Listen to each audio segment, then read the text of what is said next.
Okay. Episode 3. Episode 3.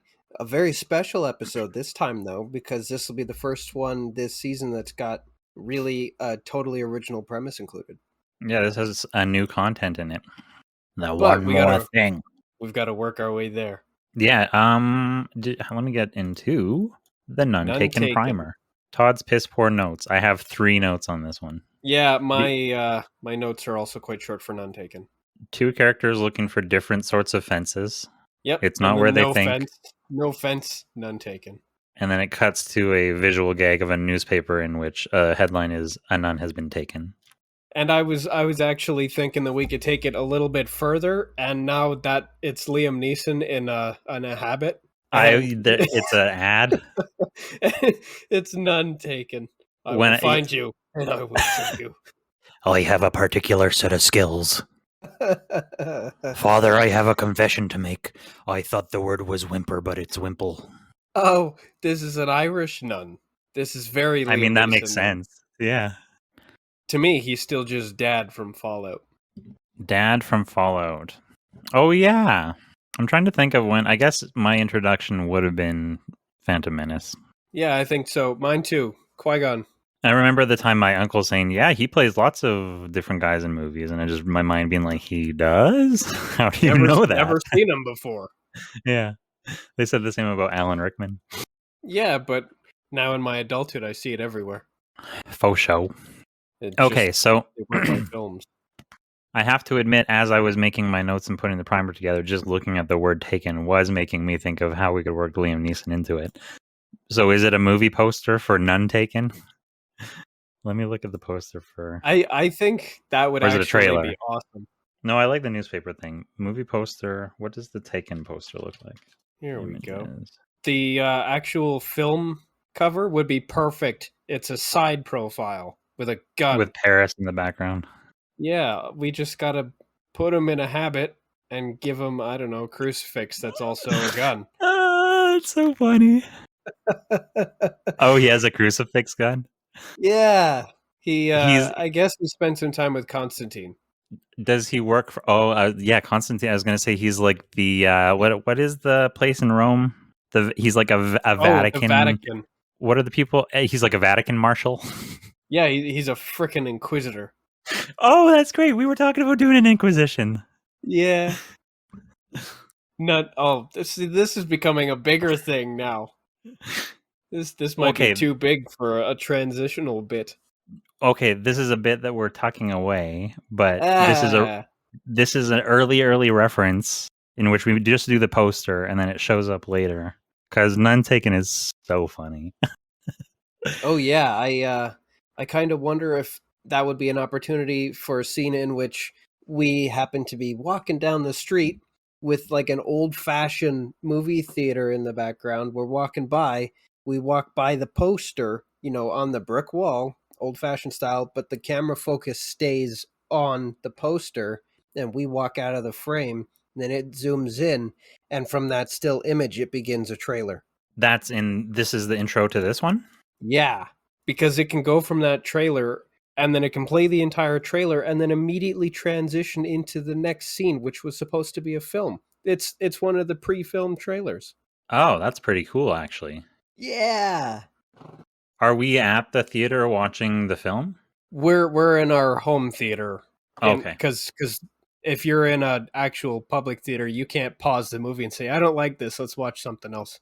Oh, okay. I'm trying to imagine. This is very Mr. Showy. Okay, so open on us walking down the street. Yeah.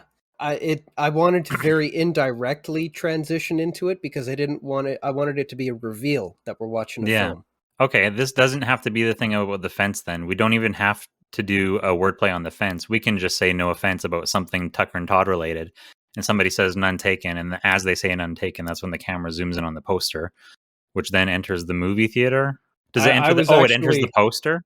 Yeah, I was thinking it entered the poster, and the still image that's on the poster is actually the first frame of the trailer. So once it zooms in until the poster is the entire frame, then somebody hits play and it begins. Okay, I like that. Liam Neeson is way better than the last idea. So much better. Okay, so I'm thinking maybe for the trailer then I can just copy the Taken trailer but make it Catholic themed. Yeah, some of the most important parts in particular would have to be very Catholic.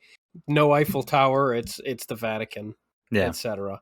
We're going on a little rampage on in Rome. I like that. He's an inquisitor. That's so funny. And then so the trailer leads into our film about the Maface, which is it a documentary or is it a film that stars Columbo? I was thinking it could either be a documentary or like kind of like a dystopian sort of thriller. It could have some of the Blade Runner energy to it, but it's stupid. So like cyberpunk then?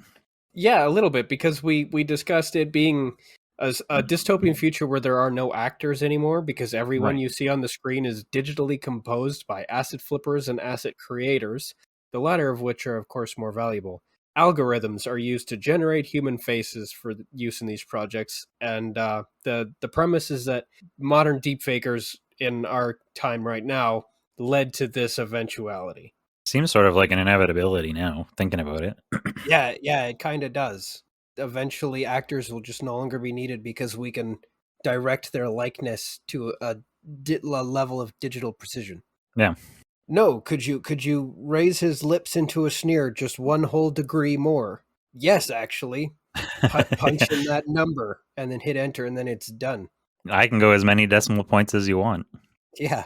And then of course there's the scene where we cut to a Moroccan bazaar and there are people's likenesses for sale everywhere. And we discussed that they would actually be on like nice 8x10 glossies. They're hard physical copies. And I think that's probably how we start leaning into the NFT idea of the future where what it's non-fungible, but it's a real physical thing you can hold. Right. It is. We were technically describing NFTs before we knew what they were. Yeah. And of course Columbo is there and he has some kind of altercation and shoots somebody, and as soon as that person is dead they no longer own the rights to their own likeness. So there's an announcement on the loudspeakers that Attention. yes, attention citizens. Citizen A3712 is now dead and their likeness is now entered the public domain. Everybody starts snapping shots, allowing Columbo to escape. Yeah. How do we? Because we had kind of when we came up with the meh face, that transitioned into the booby traps bit, which we're bringing back in something else later. Oh yeah, that was what happened after Columbo escaped from the bazaar. It turned out Yeah. he was there to go visit a tomb. So right after Columbo escapes, is that when we click off the TV in our thing and say, "Man, this stinks."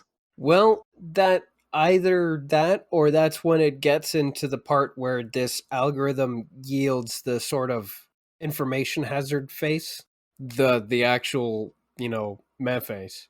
Oh, we discover it after. Oh, so we do some world building with this whole like bizarre scene, and then the meth face is discovered once the reality has been presented. Yeah, kind of. I was thinking that because previously the order was that the man face came first, but the bazaar being shown wouldn't come after everybody goes crazy because of a digitally produced face. That Right. would come before. But it establishes the setting and the general theme that everything that's being bought and sold is really just a likeness. It's an entire market for just people's faces.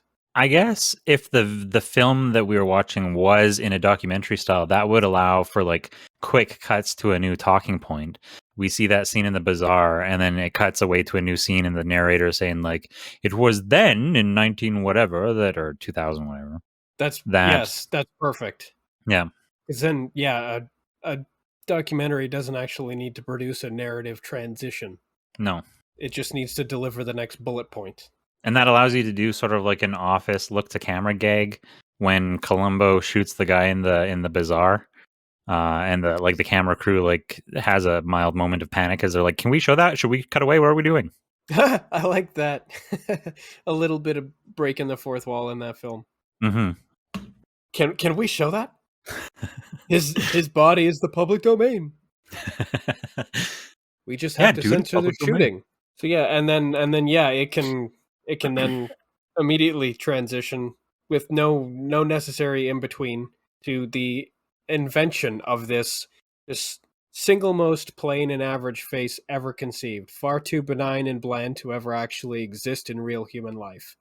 It's somehow representative of all genders, ethnicities, age groups, and emotions. Its incalculable plainness allows it to cross all barriers, but somehow it drives people crazy. And was it crafted by one of those deep learning algorithms? Yes, the Yeah. algorithm eventually managed to. It had accumulated so much data that it managed to basically combine all faces or all facial traits. I do like the idea of the face being like perfectly symmetrical to the point that it looks strange. Yeah, it's sort of. Oh, I'm not sure how else to describe it besides it is uncanny. It looks like the Winnie the Pooh in the new Winnie the Pooh horror film.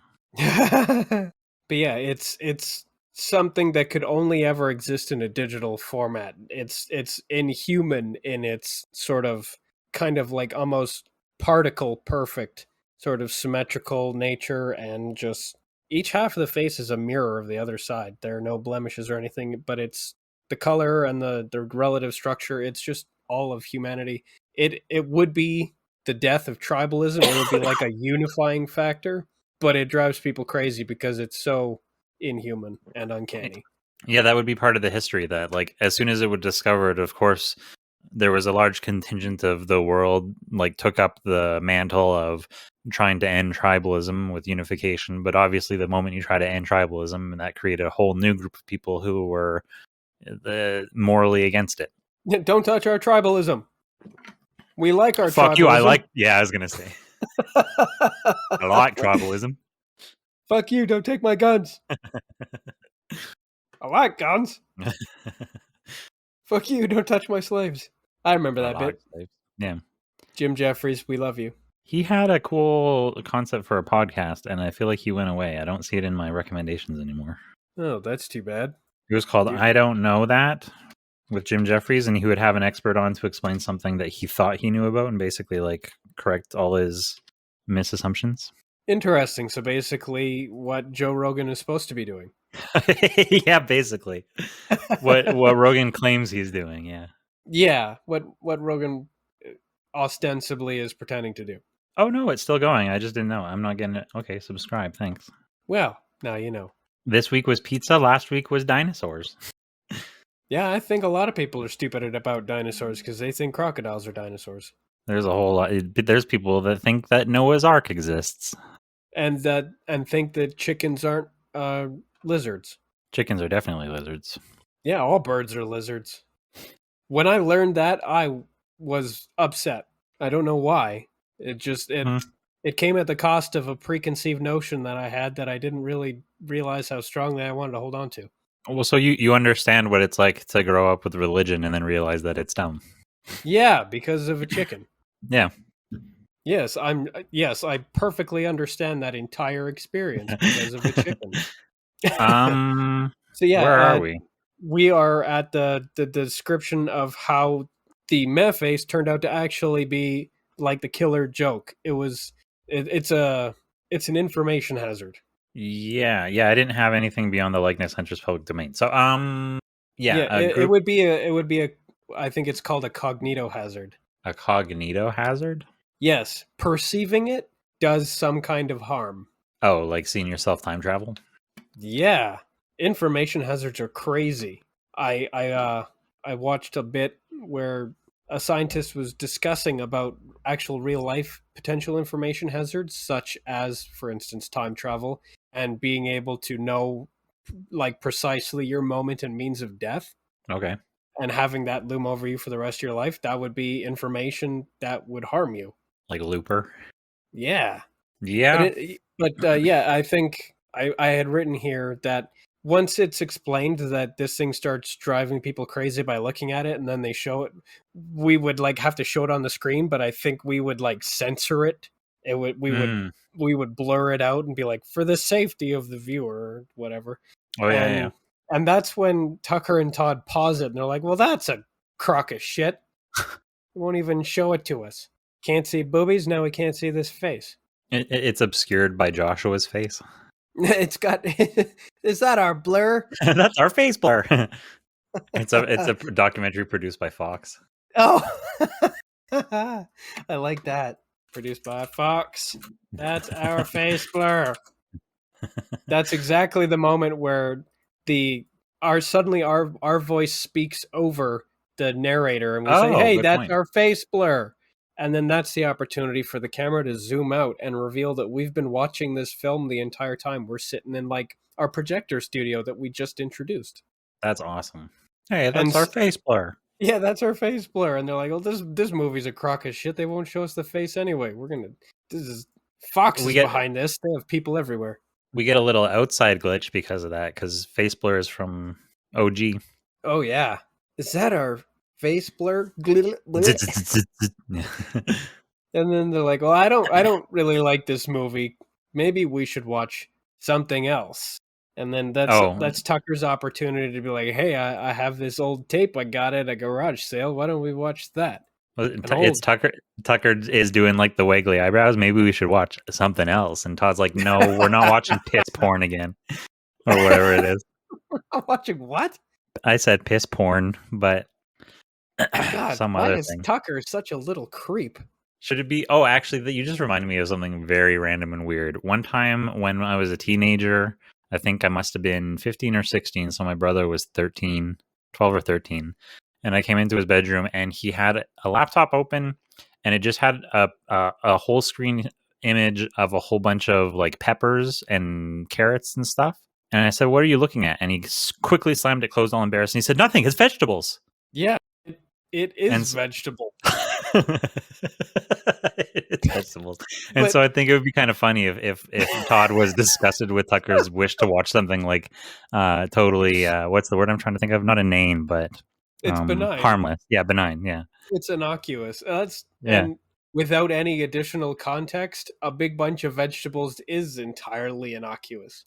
Yeah, I'm going to assume that they were all very phallic. I have no idea. That's something like rooted in my brain forever. Nothing, it's vegetables.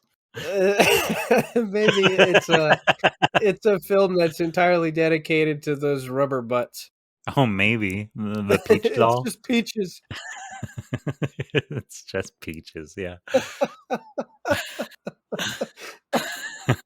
That peach is suspiciously vaginal. Peach in sheep's clothing. That's good. Oh, okay. Yeah, and then we're not gonna watch another one of your nasty films, Tucker. Yeah. And then Tucker's like, no, I've got this tape. I got it at a garage sale. Let's find the VCR around here or whatever, or I don't know, pull the film out of here and put it in our old fashioned reel somehow and watch that. Just slam it on there. It just works. Yeah, why not? Tucker looks at the camera. It's a cartoon. Fuck you. Yeah. We just kind of start pushing it into the projector. It doesn't want to fit. So we kind of force it in, just like, and then it closes. It just starts playing. Yeah, I told you it'd work. You just got to force these things. It's a cartoon. Fuck you. You got to show him who's boss. So yeah, we forcibly insert the VHS tape into our projector, and it starts playing the One More Thing. What the hell is this? What the hell is that? And then of course the frame will slowly fade in, and there is in the middle of like a forest clearing. It's all in black and white and like vaguely shit colored. So it's kind of like coffee. It's black and white with like coffee stains just like throughout it. But there in a forest clearing is a shipping container. Why is it there? Who knows? That's part of the mystery. But the door slowly creaks open. There's no audio besides like creepy background music. And of course the sound of the projector, vaguely complaining about what we're making it do. Oh, right. I said the VCR would kill itself. I guess our projector is not long for this world. Oh, well, now we have a really good reason why it self-terminates. We've made it do something it wasn't supposed to do. But it starts playing this creepy film. I'm just looking up the music from The Ring to see what the atmosphere is. Yeah, I distinctly remember there being music on that playback. I don't know if it was on the actual tape or if it was just part of the film atmospheric track. Cursed videotape, full scene. Yeah, it's just like ambient noise. Ah, this really is genuinely. Yeah, it's really unsettling. And so that's the same kind of general energy that I'm leaning towards. But of course it's going to have less of that disturbing imagery, but it's going to have like very similar jerky motions and all that. It's going to Yeah. look like old-fashioned film. Creepy, jerky, but it like the door to the shipping container opens and then it just out walks a man in an overcoat. It's Peter Falk. He's got a cigar hanging out of his mouth. He's wandering around, bumbling, looking very confused and unsure of where he is. He pats the chest pockets of his overcoat. He starts reaching inside, looking on the interior pockets. He just looks around with a vague kind of unhappiness, and then he wanders back into the shipping container because he's got to find a lighter. His cigar's not lit. Whether we follow him into the shipping container and witness the horror therein, I up to you. But I know he doesn't have a permit for all of I'm. those children. Oh, he's still got the children in there. Boy, would that make it even more disturbing. That would. Is he doing the glitchy like rotating limbs kind of movement around? Oh yeah, it's actually yeah, the way he's moving probably is really unsettling. But All it stop should be motiony. like yeah, very stop motiony.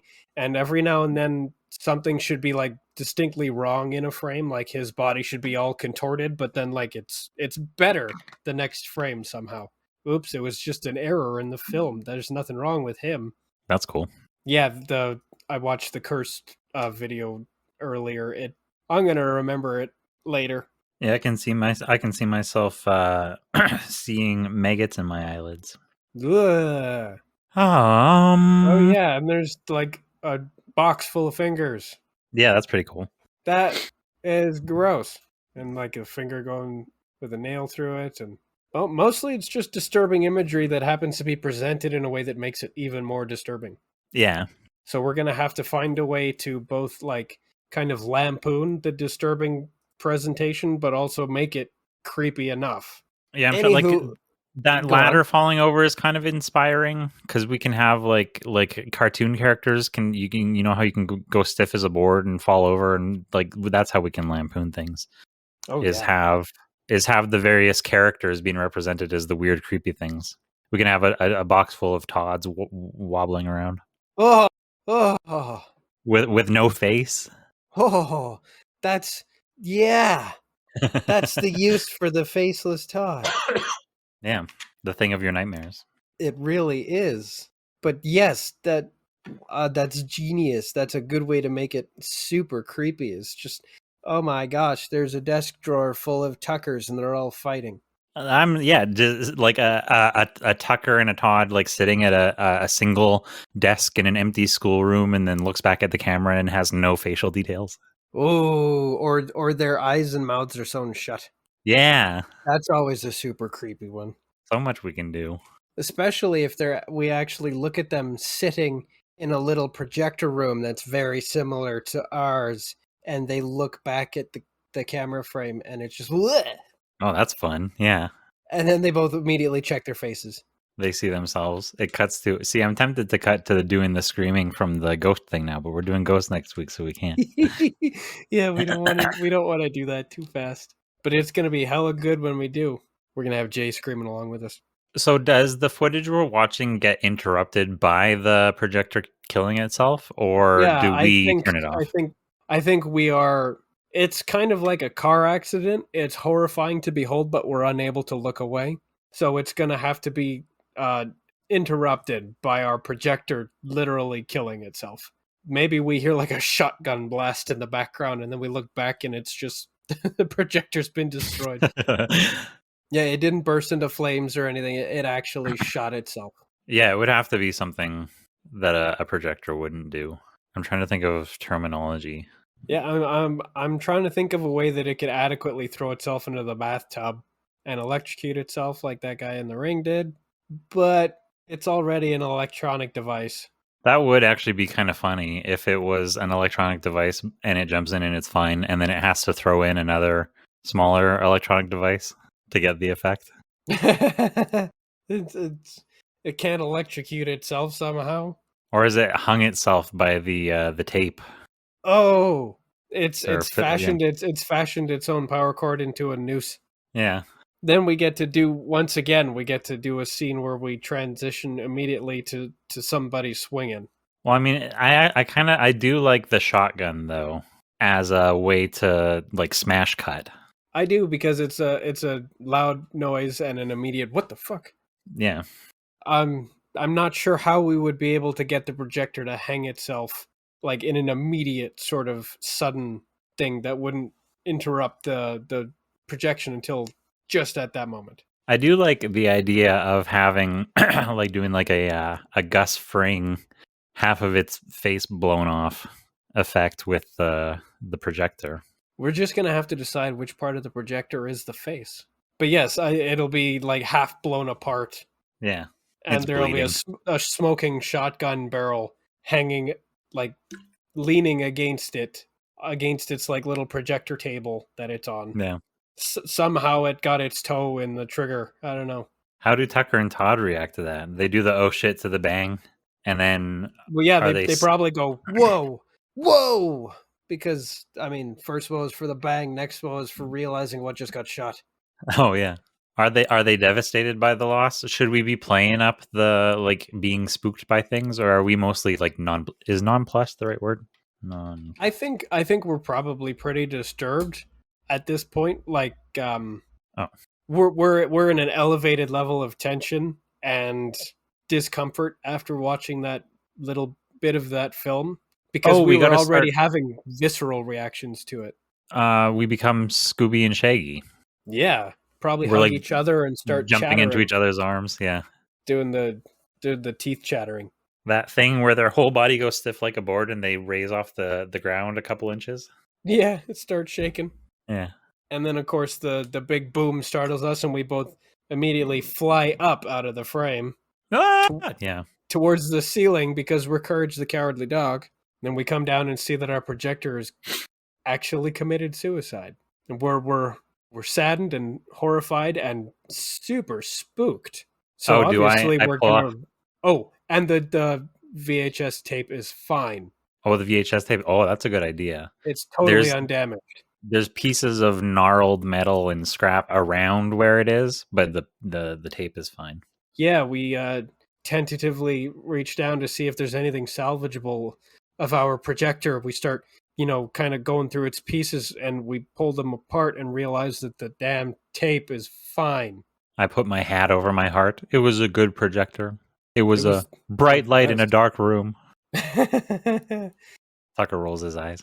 Get a room. So it was a freight train. What's that? It was an oncoming freight train. We need to get rid of this tape. Is that the first reaction? We need to get rid of this tape immediately? We say it?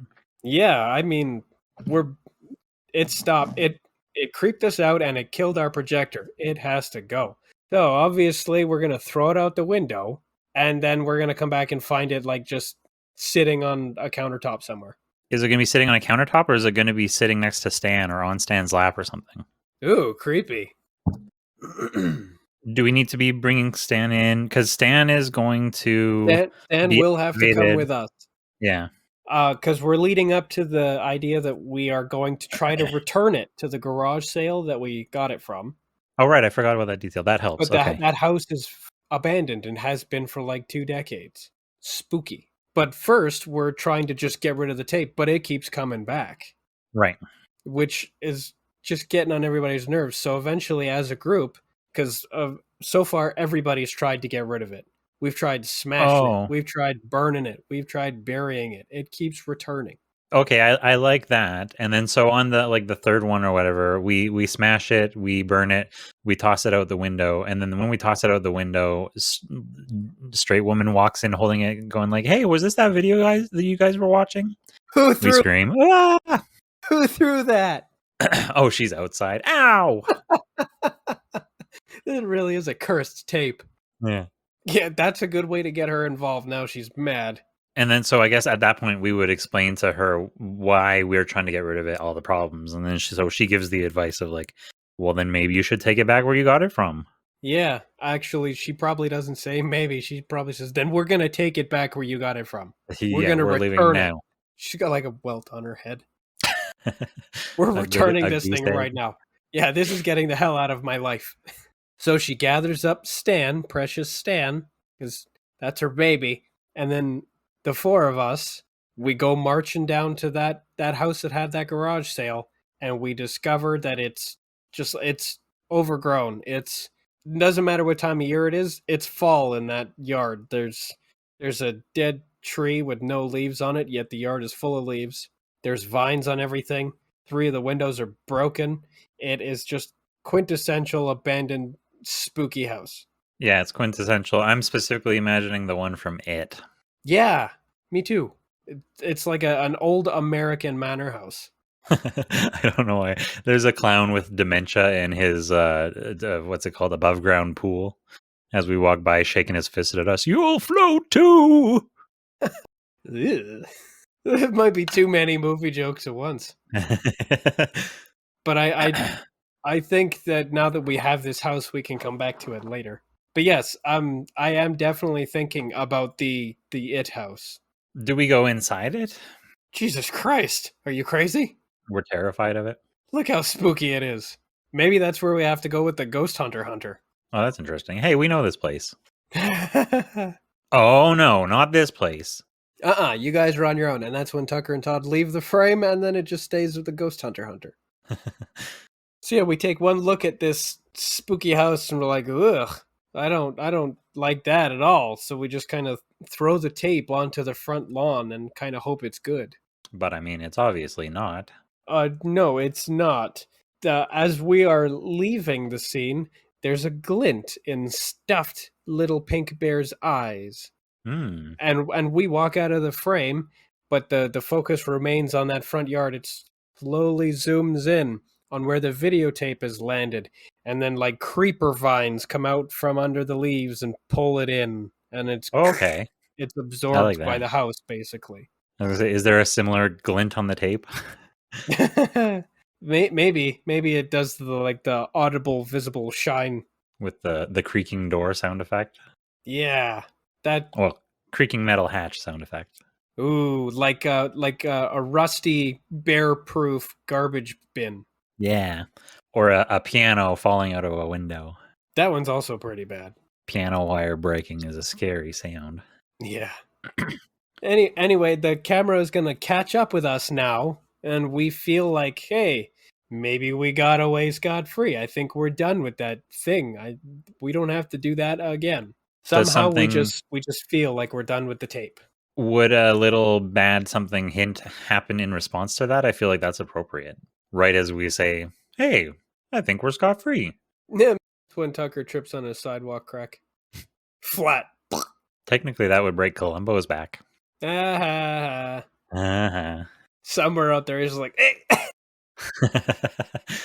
But it's at this point that we return to the studio, and of course Jay is going to start behaving strangely because she's in closest and most prolonged contact with Stan. Is that when she's holding Stan and a magazine on the couch? Yeah, like it's probably time for a sort of a montage where we catch her, lounging on that same sofa, reading Stan's favorite magazines with Stan clutched to her bosom or wherever he would be, and she's just progressively adopting Stan behaviors. I'm trying to kind of recollect some of his more notable moments that he's had. Mostly his speech pattern, which she will have occasionally she will respond to us in a very Stan-like way, and that'll probably cause a glitch because it'll be familiar, but we're uncomfortable as to how and why. Does she notice? Would she notice that she is being influenced or affected? Does she notice when her voice comes out, she tries to clear it, and she's kind of scared by it, or she doesn't even notice? It's just in her. She probably doesn't notice the influence and thinks that we're just being weird. Yeah, I like that. She's playing it straight. Yeah, it's a bit more insidious that way. Mm-hmm. So yeah, whatever influence there is, it's also influencing her ability to kind of perceive that she's behaving strangely. Everything just seems normal to her. One day she comes in wearing a fedora. Yeah, she's like, I always wear this. And smoking, I guess. God damn my throat. Yeah, probably. Stan does love his cigars almost as much as Columbo does. In fact, they smoke the same brand. Turns out outsiders just like cigars. What is our next major plot beat after this? So we go through a montage of her becoming slightly more Stanley and us noticing. I like that, Stanley. Stanley, yeah. Eventually, we're going to have to catch her doing almost possessed things. Like, not necessarily Stan behaviors, but She's trying to. Did you ever see Paranormal Activity? Paranormal Activity, yeah. Where this girl, as she was being progressively influenced by their poltergeist, she would just like stand there and loom for hours. Yeah, it was hella creepy. Hella creepy. So I was thinking that she would start being almost puppeted in that way. We walk in her trying to shove cotton balls in her belly button. With like this like dead look in her eyes. That'll be one of the creepier ones. Yeah, she's just kind of in a daze. When my brother was a child, like it stopped by the time he was a teenager, I think.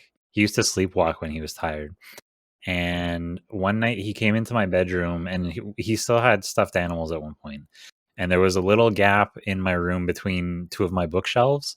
And I woke up at like midnight, 1 a.m. to him kneeling on the floor next to my bed, trying to shove a teddy bear into that gap between the bookshelves and crying because it wouldn't fit.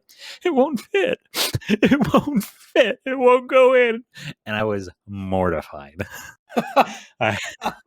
What? That's awful. It was really bad. And it was like, and because it was one of those things where if you woke him up, then he would flip out. And so you had to kind of like be present and guide him back into his room and just kind of like help him get back into bed.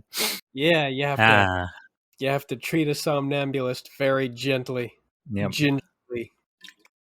But that's the kind of thing we're starting to deal with in this studio. Our straight woman is starting to basically sleepwalk. We're going to catch her. One of us is going to like come down from the bunk beds into the kitchen to go and get a glass of milk or something, and we'll find her just standing and staring at one of the walls. We do that Sixth Sense shot. One of us is peeing and she steps past the door frame. Ooh. With the jump scare. Yeah, but it's like a black silhouette. It's a black silhouette, but our jump scare sound is really silly. It's like a boing, boing, boing. Yeah, it's not that violin string tug. It's a slide whistle. It's got to be something stupid like that. Yeah, slide whistle. It's a kazoo. Yeah.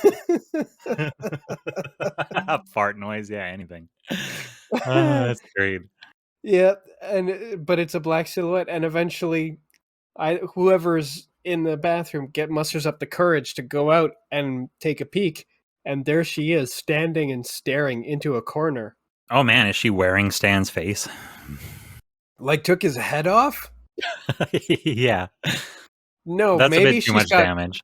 Yeah, maybe she's got Stan like taped to her head, just like taped to her face, like a face mask. Yeah, that's kind of funny. And attempts to wake her fail, and she just continues to stand there. We're like, oh, okay. I read somewhere that you're not supposed to wake sleepwalkers. And us unable to wake her, that kind of provides an ability, or not an ability, an opportunity to say like we need to take her to a professional. Yeah. Go to like a witch doctor or something like that. Medium. We're gonna go straight to a witch doctor, not a psychiatrist or anything. We don't have health care. We need to go find a Creole witch doctor. Oh well, yeah, because I was thinking of Drag Me to Hell. Like you go see the gypsy, get your fortune read or whatever. Oh yeah, we're gonna go talk to the local voodoo priestess. Yeah. Well, so is that what we're doing instead of a horse farm or whatever? Horse farm may come. We've got plenty of time. Yeah, I guess that's true. Actually, since we have plenty of time, I need to take a bio break. Have at it. I have returned. Willkommen. Willkommen. I'm a pretty butterfly. All right. So I'm going to assume then that Tucker and Todd are a bit more superstitious than they are logical. Maybe they don't quite know why. That would be another glitchy moment. Their experience with the supernatural obviously would naturally incline them towards seeking out the help of a witch doctor. But they're not aware that they have that experience with the supernatural. No. But they've heard of witch doctors.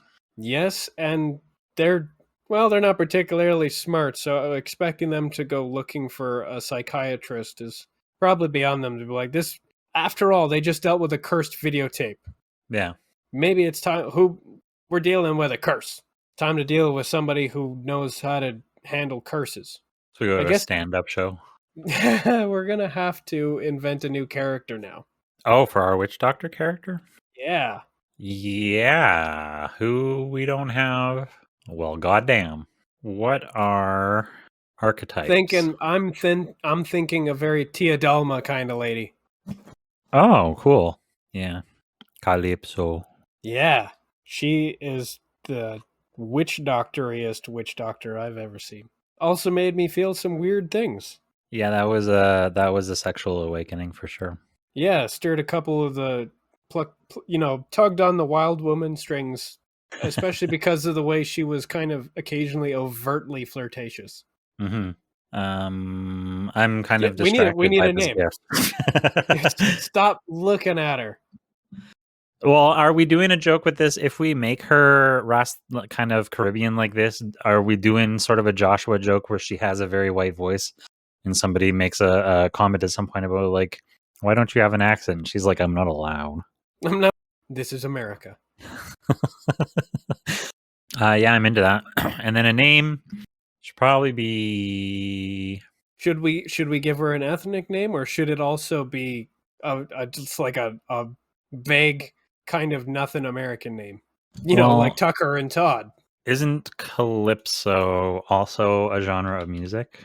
Calypso music is a style of music. Well, and then her name would be Callie. Well, that's my mom's name. I don't want to do that. Oh, well, then we don't want to do that. I'm sorry. I guess we're gonna have to kill. We're gonna have to kill your mother. There's a fusion genre called chutney. I think it would be really funny. It is. It's like a jam, isn't it? Yeah, kind of like a tomato relish. There's a ground peanut, yogurt, curd, cucumber, spicy coconut. I think it would be kind of funny if her name was Chutney. Chutney, huh? Or is our joke like, wow, do you have like a fancy name like Calypso or Marimba? And she's like, no, I'm Jen. I like that. I think we might even need a third exotic wise woman sounding name. Is it Calypso? Is it Marimba? Is it some other well, because I said Marimba because that's another music thing. Nice, you're just naming merengue. music. Merengue. That's another kind of like Latin music. I love meringue. Does that mean the third one should be smooth jazz? What is your name like? Calypso? No. Merengue? No. Smooth jazz? That's pretty. I like that. There, we build up. It's a music joke. If you give it a little like tap on the chin too, of like really considering it, smooth jazz.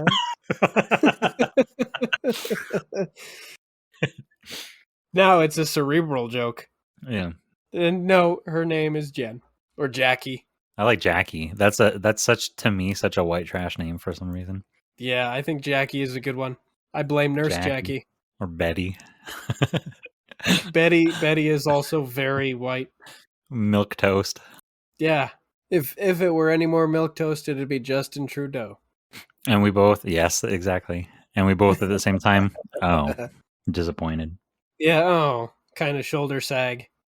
But she's definitely a witch doctor. She's got the scary shack with bones in it and stuff, and way too many candles. Holy shit, way too many candles. The whole scene's washed out by her candle exposure. And this place is smoky. It's full of incest and incest. Incensed. Freudian slip.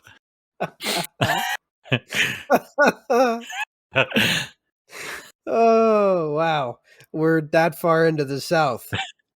Or is he, what's the who is that Marquis de Sade slip? Ugh. No, that was a freak. Yeah, some of those bones belong to children. Yeah, so she's got the Yes. whole witchy poo look. Yeah, super witchy. So we bring our straight woman with us. She's she's cogent currently. She's probably kind of argumentative. She's like, I don't know why we gotta go here. Nothing's going on. I'm fine. You guys are being weird. And that's probably our opportunity for. Have we gone with Oh, Jackie or Betty? actually, oh, no, never mind. That doesn't work. I was gonna say, is she the one that does the Ursus Roseus joke? But no, that doesn't work because she wouldn't know that unless she is being magic. She wouldn't know that straight woman is being influenced by a bear. We'll say She that for might Stan. she might have a special kind of awareness. Mm. So would she, the moment we walk in, kind of look at straight woman and go, ah, like wisely? Yeah, it. But did we decide on Jackie or Betty? I like Jackie. I like Jackie. So Jackie takes one look at Jess, at our straight woman, and basically just says, "You've got a rider. A rider. There is an entity Like a riding you." passenger. Yes. Like Dexter's Dark Passenger. Ugh. But there is something otherworldly following her around, connected to A her straight by woman a looks behind tether. her. Yeah, I don't see anything. I She looks think over her you're shoulder. What are you talking about, lady? yeah, you're just weird. Look at this place. I think somebody spent too much time on Pinterest, if you know what I'm saying. Get all your decorating tips from Pinterest. Yeah. This is probably an opportunity for our Jackie to like wave like a bone shaker or some kind of spell ingredient at Jay and put her in a trance. Oh, one of us is like, I told you she was legit. Yeah, little Or are we elbow jab. shocked? Whoa. Actually, Todd probably gives Tucker a little elbow jab. She's kind of hot, She's got the mommy thing going on. doesn't she? Though. Oh, is that an opportunity to do one of those slow motions as she waves the thing and the dust is being cleared away? It turns into like a slow motion hair whip, and Todd gets big eyes as he falls in love. Dreadlock whip. That's fine. It's a mummy of a kind. Yeah.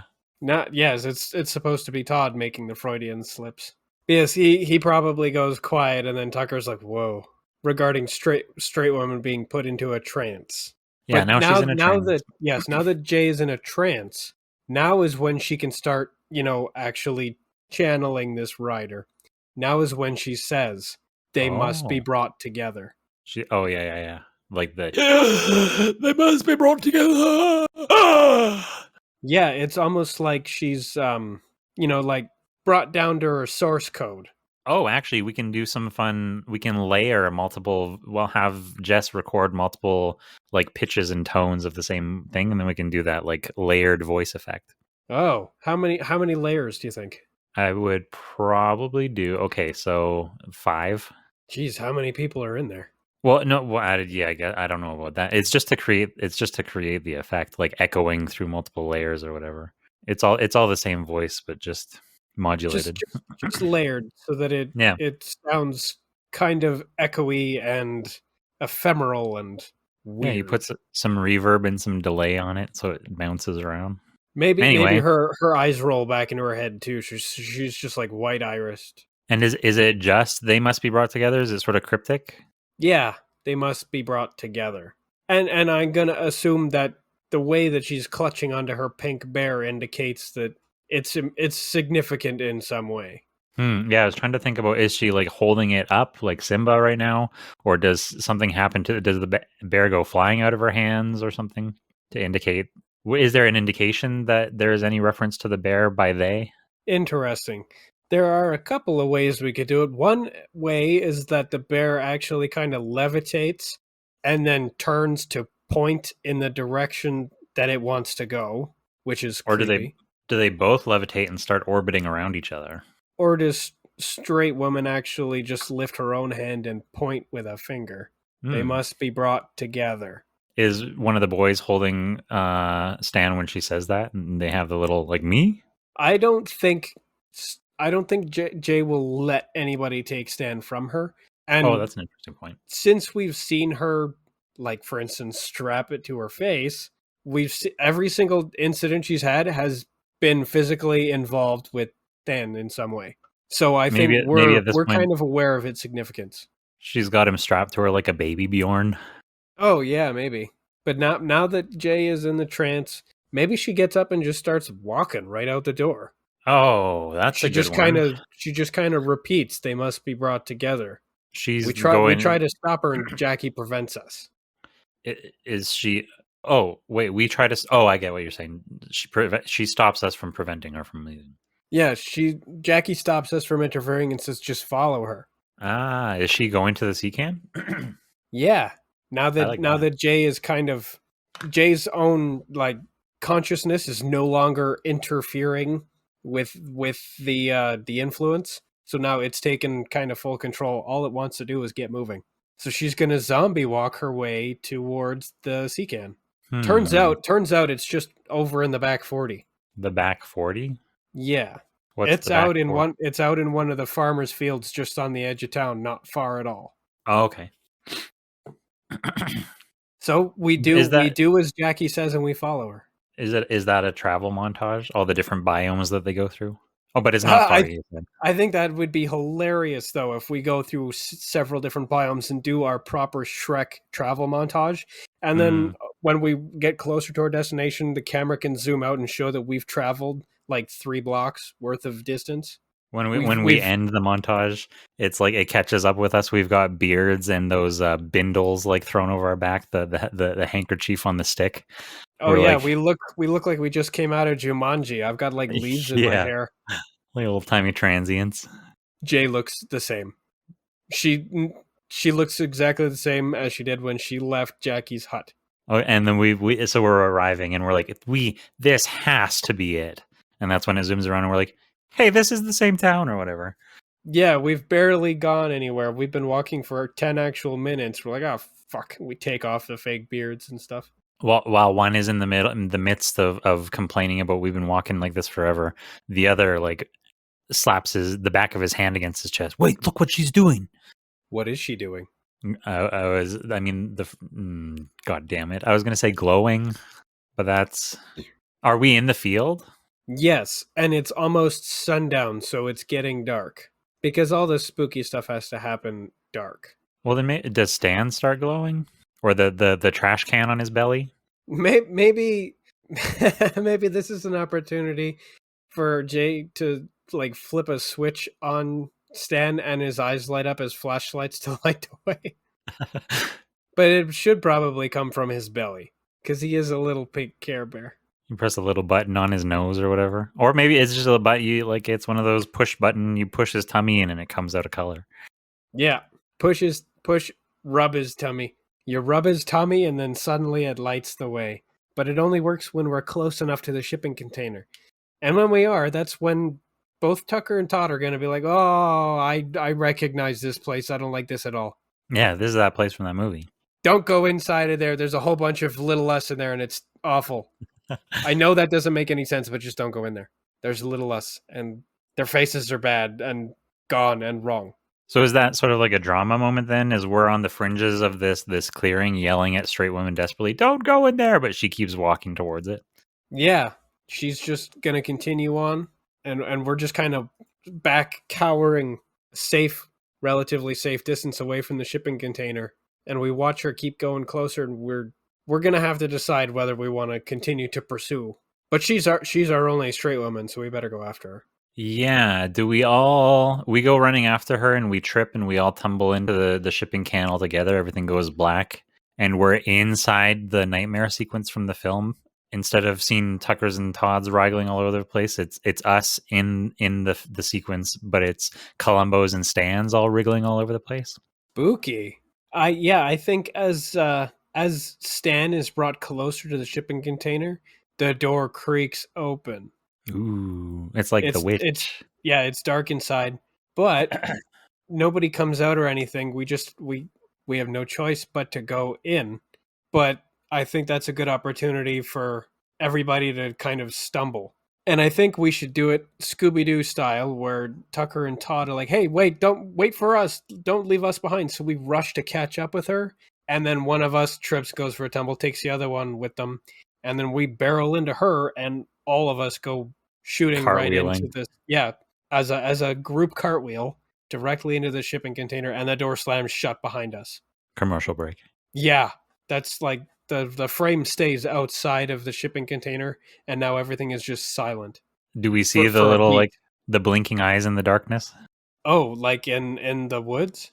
I was saying inside the shipping container, the screen goes black, and then a couple eyes in the blackness open. A couple eyes open, and then the belly starts glowing, and the eyes are actually stands. Ooh, But that's only one of the stands, because that's when we begin the nightmare sequence. Suddenly, more eyes start turning on, and more bellies, and then there's just many stands and many Do we? Columbos. I was imagining that we're inside this like nightmare sequence, and then it like is that thing where we are yelling, and the camera, the darkness inside inside the shipping container, the camera pulls out, and the darkness is actually inside our mouths, pulling out of the scream that we're making, and then we're back in reality. But should we spend a little bit more time inside the film sequence reality? Like, should we have some sort of confrontation with something inside that? Well, the inside of this shipping container is wild. What was that film that was a haunted hotel room? A hunt? Oh, 1408 Yeah, 1408. with I imagine a lot of 1408 shit going on inside of the shipping container. okay, interesting. It's definitely got a larger inside than it has outside.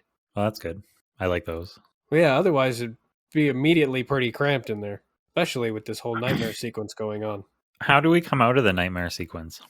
They must be brought together. Is that We have to navigate the weirdness to bring Stan to whatever's at the center of this thing.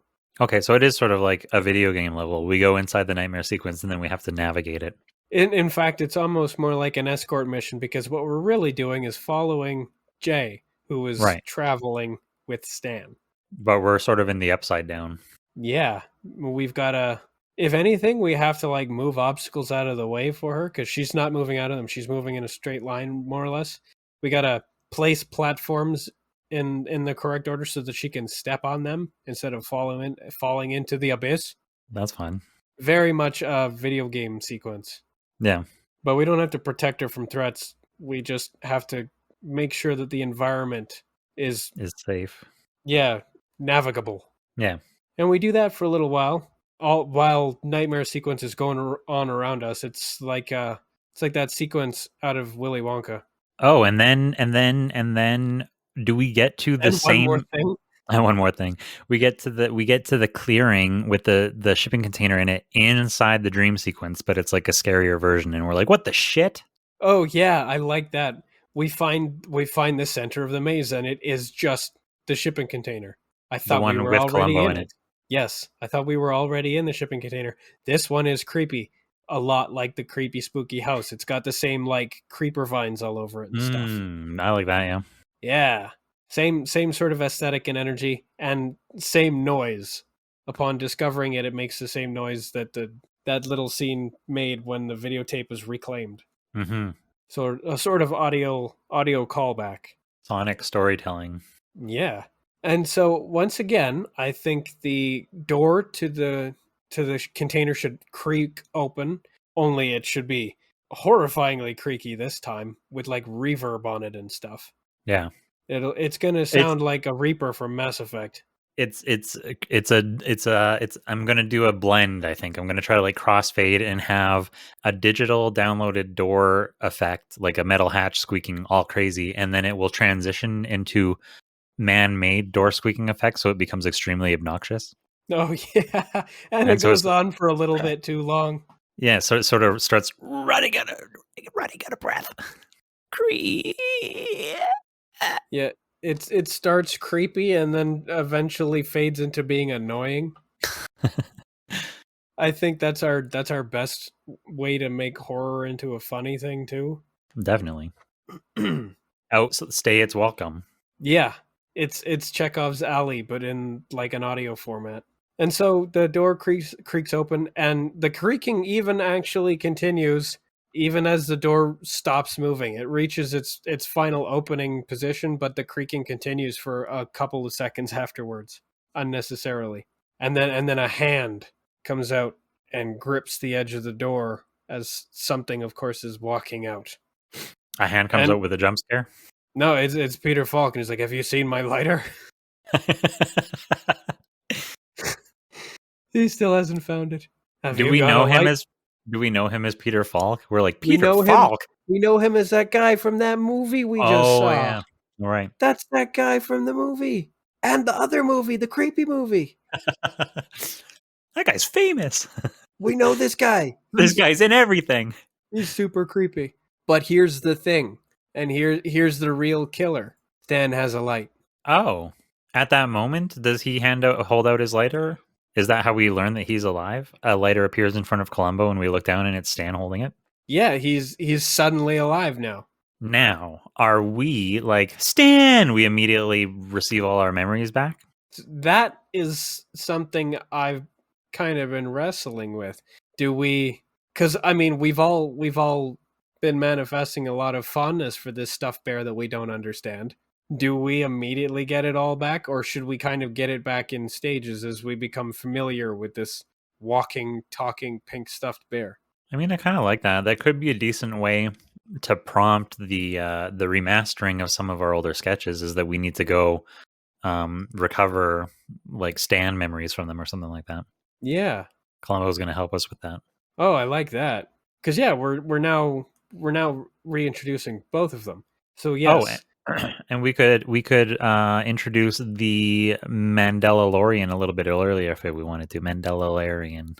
Ooh, I like that. The Mandalorian? I think that's what it was, yeah. Yes. So Columbo's hand comes out, grips the door in a really slow, kind of creepy, one digit at a time grasp. You know, one of those. Oh, and we start shrinking back as the light dims around us. Yeah, something's coming out. But it turns out it's this bumbling man in a trench coat, and he's got a cigar in his mouth, and it's not lit. And he's like, have any of you seen my lighter? Oh, here's a question. Does Columbo use a lighter or does he use a matchbook? Betcha he uses matches because he's an old-fashioned gent. So I guess he'd just ask if any of them have a light. Yeah. I can't find my matches anywhere. And then, yes, there at the bottom frame is a little pink hand with no fucking fingers or thumb holding a lit match. And Columbo's like, oh, thanks. And he puffs away on it. And then as soon as he starts smoking his cigar, his memories and identities start flooding back. Turns out they were in the cigar all along. That's his Horcrux. Yeah, that's the thing, is they must be brought together. Columbo and Stan, Columbo and his cigar. Stan uses the same match to light his cigar. The circle is complete. The circle is now complete, which is what Jay says. I was gonna say, yeah. She says the circle is now complete, and then now she can fall down flat as a board. Yeah. Now we get to do that. Slumps out of her her days. Yeah. Whatever was infiltrating and influencing her has departed. And we don't even know if it was Stan or if it was some other unseen thing that just kind of a force of nature that wanted to bring these things together. Oh, that's interesting. As it departs, does it like the witch doctor is in the tree line and she's like, it's gone. And then we look back, huh? She's gone. A puff of smoke. I like that she's just kind of like skulking in a tree, watching. Or does she have a familiar? Oh, I like that. She needs a suitably white trash familiar. It's a fat raccoon. tabby cat. It's one in your possum family. Oh, I like that. She saved one from the hillbillies and has been protecting it ever since. Yeah. Who knows how it's managed to live for all these years? As a witch's familiar, maybe it has an extended lifespan. Yes, it's her possum. It's hanging upside down from a tree branch watching this. And it's a possum with dreads. Yeah. Yes, absolutely. It's got to have some of her features. It's got like a spooky finger bone and tooth necklace too. And it's showing her everything, but it's upside down and she doesn't like it. Oh, is that she's She's looking at what it's seen through like a crystal ball or whatever, and she like grimaces. Ugh.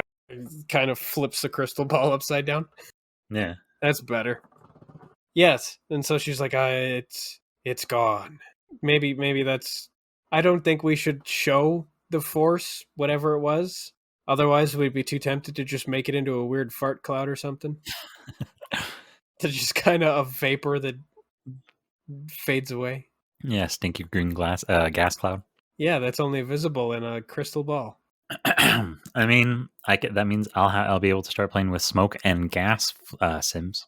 Well, in that case, the force is actually escaping in Columbo and Stan's combined cigar smoke cloud. Oh, that's cool. So Okay. it's either riding the cloud or it is the cloud because the cigars are part of the circle and they're otherworldly.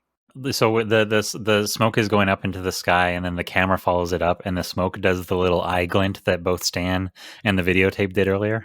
Yes, exactly. That their two smoke streams combine into a single whiff, a single puff, and it travels up and kind of wisps around in a breeze, and then it does its glint and then flickers away.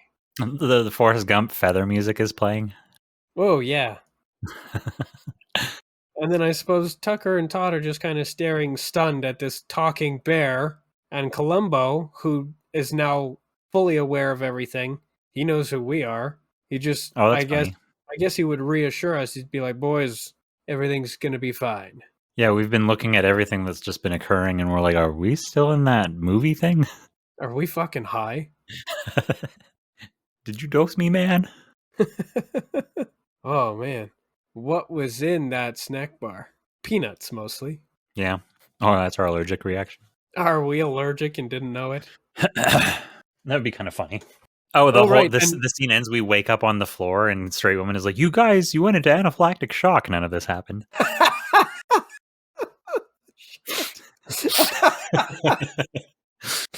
Oh, that same rib. It was just a fever dream. That same rib.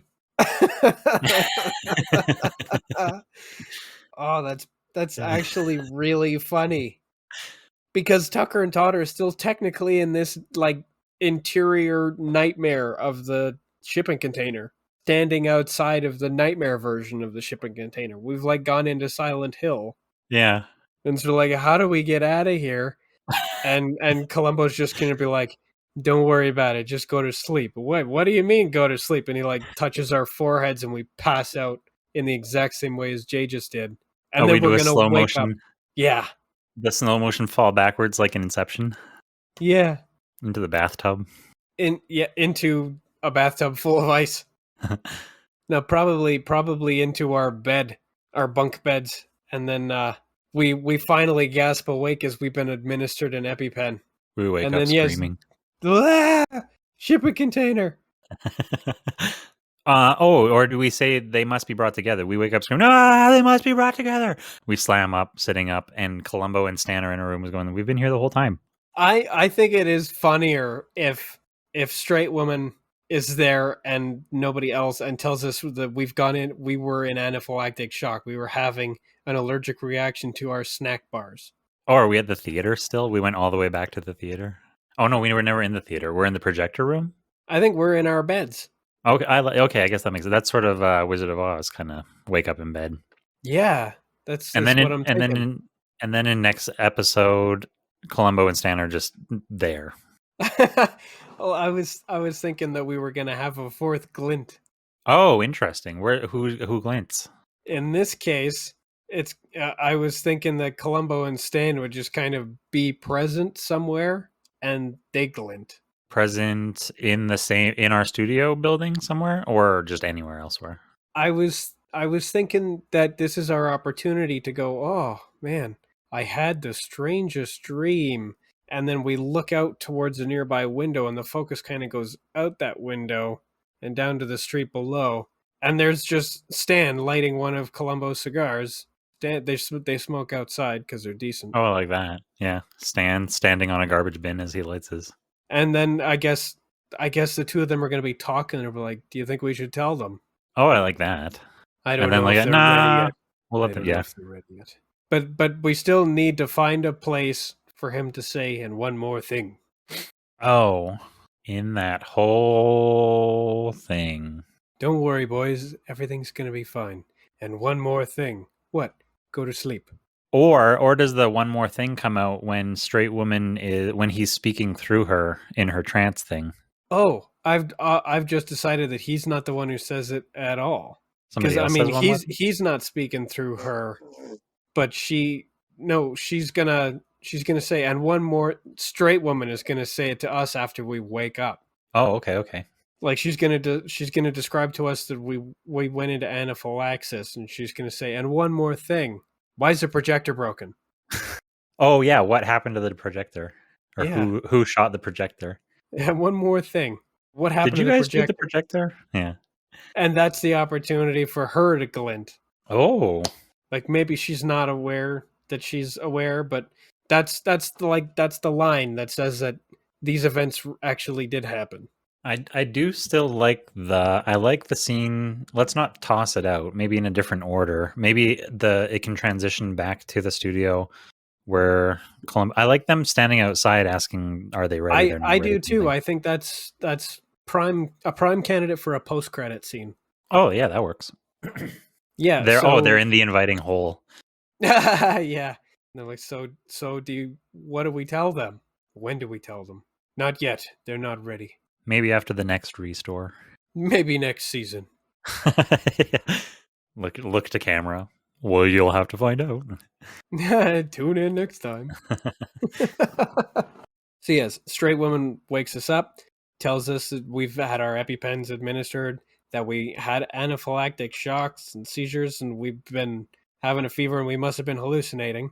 But then she says, and one more thing, which immediately triggers both of us. We don't necessarily know why. That's a glitch moment. Yeah, a little one ear, a doggy head tilt. Yeah, that's a. Huh? And then what happened to the projector? And then I guess that's our opportunity to look at each other and for that once again for the same spooky sort of like piano chord or violin note, or maybe that's our opportunity for our jump scare. The stupid sound from the jump scare. Yeah, maybe that's our opportunity for that sound, and then we do it Looney Tunes style. And that's when we go to credits as we give each other a bit of a spook.